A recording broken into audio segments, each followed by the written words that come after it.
அன்பான தேவ பிள்ளையே, நீங்கள் இனி பாரப்படக்கூடாது. நீங்கள் இனி வேதனை அடையக்கூடாது. ஏனென்றால் அழைத்த தெய்வம் உண்மையுள்ளவர். அவரிடத்தில் நாம் ஒப்பு கொடுத்ததை அந்த நாள் வரைக்கும் பாதுகாத்து கொள்ள அவர் உண்மையுள்ளவராயிருக்கிறார்.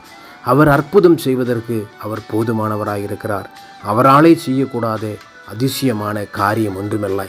உங்கள் வாழ்க்கையில் என்ன தேவைகளாக இருந்தாலும் அவரிடத்தில் சொல்லுங்கள்.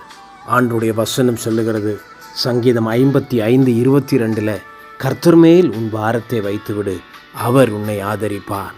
இந்த வாக்குத்தத்தம் இருக்கிற வரைக்கும் ஏன் நீங்கள் பயப்பட வேண்டும்? அவர் உங்களை பாதுகாப்பார், அவர் உங்களை ஆதரிப்பார், அவர் உங்களுடைய காரியங்களை பொறுப்பெடுப்பார், அவர் உங்களை தாங்கிக் கொள்ளுவார். உடைய எல்லா கேள்விகளுக்கும் பதில் தருகிற ஒரு புத்தகம்தான் பரிசுத்த வேதாகமம். இந்த வேதாகமத்தில் இருக்கிற வாக்குத்தத்தங்கள் எல்லாம் ஜெபிக்கிற தேவ பிள்ளையே உங்களுக்குரியது. எனவே தைரியத்தோடு கூட தெய்வமுகம் நோக்கி பார்த்து எல்லா காரியங்களையும் ஆதரிக்கிற தேவனுடைய பரிசுத்த கரத்தில் முழங்கால் படிட்டு ஒப்பு கொடுங்கள்.